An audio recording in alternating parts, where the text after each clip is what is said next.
പക്ഷെ അതിന് subject to conditions and rules ഉണ്ട്. ശരി ശരി ശ്രീ ആർ വി ബാബു SDPIയുടെ സംസ്ഥാന കമ്മിറ്റി അംഗമായ അജ്മൽ ഇസ്മായിൽ പറഞ്ഞതിനുള്ള മറുപടി, ഇത് EDയുടെ നീക്കം എന്ന് പറയുന്നത് അത് SDPIയെ താറടിക്കുവാനും അതുപോലെ തന്നെ പൂട്ടുവാനുമുള്ള ഒരു ശ്രമത്തിന്റെ ഭാഗം, അതൊരു RSS അജണ്ട നടപ്പാക്കുന്നു, കേന്ദ്ര സർക്കാരിന്റെ അജണ്ട നടപ്പാക്കുന്നു എന്ന് കരുതിയാൽ മതിയെന്നാണ്. അതുപോലെ തന്നെ PFIയുമായിട്ടുള്ള പൊക്കിൾക്കൊടി ബന്ധം ഒരിക്കലും SDPI അംഗീകരിക്കുന്നുമില്ല.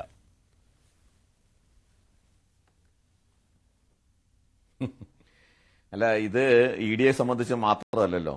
അവര് CBIയെ കുറിച്ച് അങ്ങനെ പറയുന്നു, NIA കുറിച്ച് പറയുന്നു, സാക്ഷാൽ കോടതികളെ കുറിച്ച് അങ്ങനെ പറയുന്നു.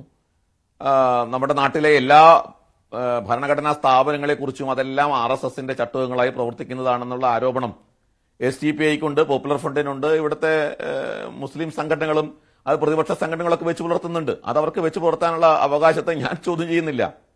പക്ഷേ പോപ്പുലർ ഫ്രണ്ടിന്റെ നിരോധനത്തെ സംബന്ധിച്ച് കോടതിയിൽ പോയി അതിന്റെ ജാമ്യാപേക്ഷയുമായി ബന്ധപ്പെട്ട അബൂബക്കറിന്റെ ജാമ്യാപേക്ഷ ഏതൊക്കെ തരത്തിൽ ശ്രമിച്ചു? ജാമ്യം കിട്ടിയോ അബൂബക്കറിന്?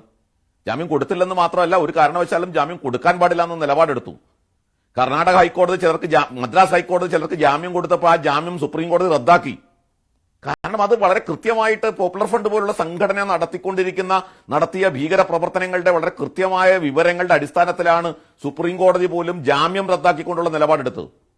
അപ്പോ NIA കുറിച്ചും അതേപോലെ EDയെ കുറിച്ചും ഇത്തരം കണ്ടെത്തലുകളെ സംബന്ധിച്ച് ഇവർക്ക് യഥേഷ്ടം വ്യാഖ്യാനിക്കാം, അതിലൊന്നും തെറ്റില്ല. പക്ഷെ വസ്തുത എന്താ? നമ്മുടെ കൺമുമ്പിൽ നടക്കുന്ന വസ്തുത എന്താ? ഇവിടെ പോപ്പുലർ ഫ്രണ്ട് എന്ന് പറഞ്ഞിട്ട് ഒരു മുഖത്തിൽ അവർ വരും, ആ ആളുകൾ തന്നെ SDPIയുടെ പരിപാടിയിലും കാണും.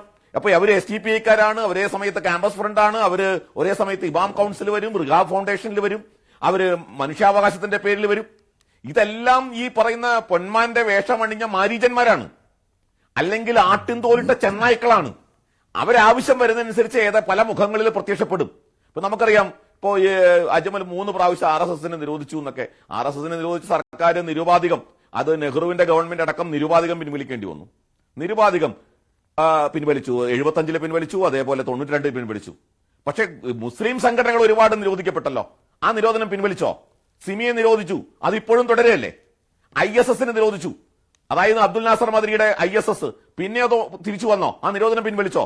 പിൻവലിച്ചില്ല.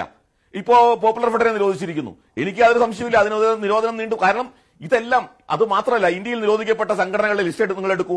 ആ ലിസ്റ്റ് എടുത്താൽ ഈ മുസ്ലിം ഇസ്ലാമിക ഭീകര സംഘടനകൾ ഒഴിച്ച് പിന്നെ ബാക്കി മാവോയിസ്റ്റ് സംഘടനകളെ നമുക്ക് കാണാൻ സാധിക്കും. അല്ലെങ്കിൽ നമ്മുടെ വടക്കുകിഴക്കൻ സംസ്ഥാനങ്ങളിൽ പ്രവർത്തിക്കുന്ന ചില തീവ്രവാദ സംഘടനകളുണ്ട്, അത്തരം ചില സംഘടനകളെ കാണാൻ സാധിക്കും. ഇതെല്ലാം ഇസ്ലാമിക സംഘടനകളല്ലേ. അപ്പൊ ഇവിടെ ഹിന്ദു സംഘടനകളെ അല്ലെങ്കിൽ RSS പോലുള്ള സംഘടനകളെ ഇവർക്ക് രാഷ്ട്രീയ ആരോപണം ഉന്നയിച്ചുകൊണ്ട് ഇങ്ങനെ പറയാം. പക്ഷേ SDPIക്ക് ന്യായമുണ്ട്. ഇപ്പോൾ അജ്മൽ പറയുന്ന പോലെ ഇതൊരു രാഷ്ട്രീയ സംഘടനയാണ് എന്നുള്ള ന്യായമുണ്ട്. ശ്രീ ആർ വി ബാബു, രാഷ്ട്രീയ സംഘടനയാണ് എന്നുള്ള ന്യായമുണ്ട്. അത് സ്വതന്ത്രമായിട്ട് പ്രവർത്തിക്കുന്നതാണ് എന്ന് അവർക്ക് പറയുവാനും കഴിയും. കാരണം PFI നിരോധിച്ച സംഘടനയാണ്, PFIയുമായിട്ട് ബന്ധമുണ്ട് എന്ന് പരസ്യമായിട്ട് അവർക്ക് പറയുവാനും കഴിയില്ല. ആ ഒരു മുൻകൂർ ജാമ്യം എടുക്കൽ എവിടെയുള്ളൂ എന്നാണ് എനിക്ക് തോന്നുന്നത്. അല്ല, PFIയും SDPIയും തമ്മിലുള്ള ബന്ധം എന്താണ് എന്നതിനെ സംബന്ധിച്ചിട്ടാണ് ED പറഞ്ഞിട്ടുള്ളത്. ഇപ്പോ ഇവിടെ നേരത്തെ പറഞ്ഞല്ലോ, അതായത് പാർട്ടിയുടെ കാൻഡിഡേറ്റുകളെ തെരഞ്ഞെടുക്കുന്നതിനെ സംബന്ധിച്ചുള്ള ചില നിർദ്ദേശങ്ങൾ അത് PFI കൊടുത്തിരിക്കുന്നു. ഏത് പാർട്ടിയുടെ? ഇത് മനസ്സിലാക്കാനായിട്ട് പാഴൂർ പടിപ്പര വരെ പോകണോ നമ്മൾ? ഇത് അരിയാഹാരം കഴിക്കുന്ന എല്ലാവർക്കും മനസ്സിലാവില്ലേ? എന്നിട്ട് ആരെയാണ് ഈ SDPIക്കാരും ഒക്കെ ആളുകളെ മണ്ടന്മാരാക്കാൻ ശ്രമിച്ചാൽ എന്താ കേരളത്തിലെ മുഴുവൻ ആൾക്കാരും മണ്ടന്മാരാണെന്നാണ് ഇവർ വിചാരിക്കുന്നത്? SDPIയും പോപ്പുലർ ഫ്രണ്ടും തമ്മിൽ യാതൊരു ബന്ധവുമില്ല, ഞങ്ങൾ സ്വതന്ത്രമായി പ്രവർത്തിക്കുന്നവരാണ്. പോപ്പുലർ ഫ്രണ്ട് പിരിച്ച പണം SDPIക്ക് വന്നു എന്നല്ലേ ED പറഞ്ഞിരിക്കുന്നത്? 3.72 കോടി രൂപ പോപ്പുലർ ഫ്രണ്ട് പിരിച്ചത് SDPIക്ക് കൊടുത്തതിന്റെ കണക്കല്ലേ വെളിപ്പെടുത്തിയിരിക്കുന്നത്. മാത്രമല്ല, വിദേശത്തുനിന്നടക്കം ഇല്ലീഗലായിട്ടുള്ള ഹവാല രൂപത്തിലും ഒക്കെ വന്ന പണം, പോപ്പുലർ ഫണ്ട് കൊണ്ടുവന്ന പണം SDPIക്ക് വേണ്ടിയും ചെലവാക്കി എന്നല്ലേ, SDPIയുടെ സമരങ്ങൾക്ക് വേണ്ടി ചെലവാക്കി എന്നല്ലേ. അതേപോലെ CIA വിരുദ്ധ പ്രക്ഷോഭത്തിനടക്കം ഈ SDPIയുടെ പ്രക്ഷോഭങ്ങൾക്ക് പോപ്പുലർ ഫണ്ട് ഫണ്ടിങ് ചെയ്തു എന്ന് വളരെ വ്യക്തമായിട്ട് ഇതിനു മുമ്പേ തന്നെ കണ്ടെത്തിയിട്ടുള്ള കാര്യങ്ങളല്ലേ.